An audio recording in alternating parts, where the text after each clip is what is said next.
It is a software, not a hardware problem. We can think of our soul as a wonderful drive program that powers us and always provides all the answers before we ask the questions. It knows the way and the destination, past, present, and future. If the soul falls ill, the rest of us should also feel listless and as though mummified. Many physical symptoms actually have completely different reasons, which will not be found in a medical context. So for today's video only, we'd like to introduce you to 10 signs that it's not your body that needs time off, but your soul. If you like our videos, feel free to support us with a thumbs up, subscribe to Psychology and Mind, activate the bell for notifications, and get excited for new videos uploaded every day.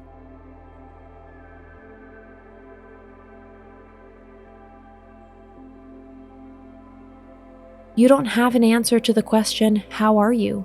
Hardly anyone these days still adheres to the unwritten small talk rule of answering "thank you, good" to the standard question about how you're feeling under any circumstances. In the past, people knew that this question was not meant seriously, and that they could not expect an honest answer. Today, it is different. The increasing loneliness of people makes them wear their hearts on their sleeves. They then use every opportunity that presents itself to get their grief off their chest. The situation is different for people whose souls are already brittle and porous from exhaustion, like old parchment paper. They are simply overwhelmed with this question and do not know the answer. The state they are in is indescribable. It manifests itself physically, and at the same time, they feel very clearly that the real problem lies much deeper. Emotional ups and downs are the order of the day. We may imagine our soul like the resting pool inside us.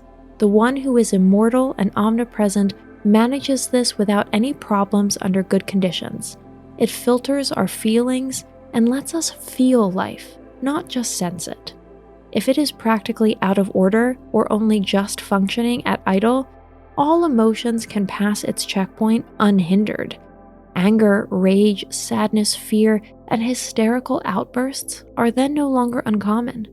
Those who are completely out of balance mentally become victims of their own emotional world. There are then no more happy or at least content days, but only a constant up and down of emotional lapses. Even among many people, you feel lonely. Loneliness is generally a condition that can afflict us anytime and anywhere. Being surrounded by many people does not automatically mean feeling loved, accepted, and belonging to the group. It is therefore not surprising that in a state of mental exhaustion, we experience social interaction as a burden rather than a joy. People then wring the last of our energy reserves from us, and we can no longer derive any joy from their company. The soul is the center of our joy of life. When it is closed, it becomes difficult to enjoy people or activities that used to mean a lot to us. No sleep in the world can give you rest.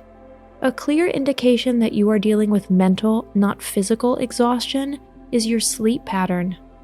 If we are simply physically exhausted and at the end of our rope, a few hours of sleep are often enough to make us feel fit again.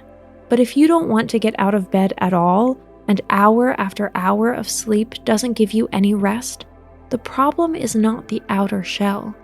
If this scenario reminds you suspiciously of the characteristics of depression, you are right. Mental states of emergency can be the door openers for such gloomy episodes.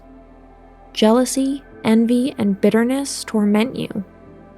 Those who are at peace with themselves and their world do not wish anyone unhappiness or pain.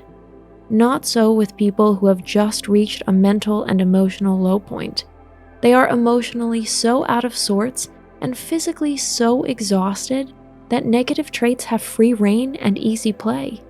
If we then see happy people, lovers, or other pleasing things in this state of emergency, these images literally make us jump out of our skin. True to the motto, if things go badly for us, they should also go badly for everyone else, we then plow through everyday life like our evil, destructive twin. Every moment is one too many. Exhaustion makes us want to move even less. Our muscle mass thus atrophies, our joints stiffen, our entire musculoskeletal system desires to enter a state of rigor mortis just so we don't have to function. Looking into the future scares you. If the soul has temporarily disengaged from your life, looking ahead is simply too much. If we dare to look ahead, everything we see in the future is gloomy and frightening. Our thoughts only revolve around catastrophes and other negative scenarios that pose a single threat to us. Panic attacks haunt you. They come hand in hand with fears about the future and depressive moods. If lack of sleep and poor nutrition, as well as massive mood swings, complete the picture, the road to a solid panic attack is not far away. With them, our body pulls the emergency brake, so to speak, when total overload on all levels is imminent. You are disoriented and constantly distracted. Among other things, our soul acts as a silent but very reliable compass in our lives.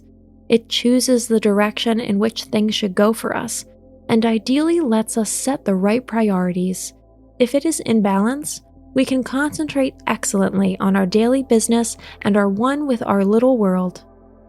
If the soul suffers, our ability to concentrate and our productivity also suffer. We can then hardly grasp a clear thought, let alone put it into action. Diffuse pains and tensions torment you. Back pain, migraine, neck tension, annoying pulling in the joints, and the feeling of staggering through the day like a zombie. These are all physical symptoms that can underlie mental causes. TCM and Ayurveda, for example, have known for a very long time that body and soul are to be understood as a unit. Both work together, but can also turn against each other in the case of illness. Your soul has no sense of pain comparable to that of your body. It must find other ways to make itself heard. Today's conclusion: when the soul asks the body for help, our soul is immortal, but not indestructible. Whoever tramples it underfoot and does not give it the necessary attention and care will soon realize that we humans do not consist of only one body. By the way, the soul itself always consults this body when it itself is at a loss. Its hands are tied when it comes to sending out cries for help and distress signals. So our body does its utmost to gain our attention. It will torture us on behalf of the soul with insomnia, pain, and a complete system failure until we listen to ourselves and recognize where the real sore spot is. Give your soul a detox cure, send it on vacation, or at least give it some time off. Let it breathe and make yourself aware of it. Without it, we are only a shell. It is the divine spark that fills it with life. That's it for today. Thanks for watching. Did you find this information helpful? Do you have experience with it? We would love to hear from you. Leave a comment below and let us know your thoughts. For more resources about mental health, self-improvement, and psychology, visit our website. You'll find the link in the video description where you can also connect with us on social media and sign up for our email list. Take care of yourself and have a beautiful day.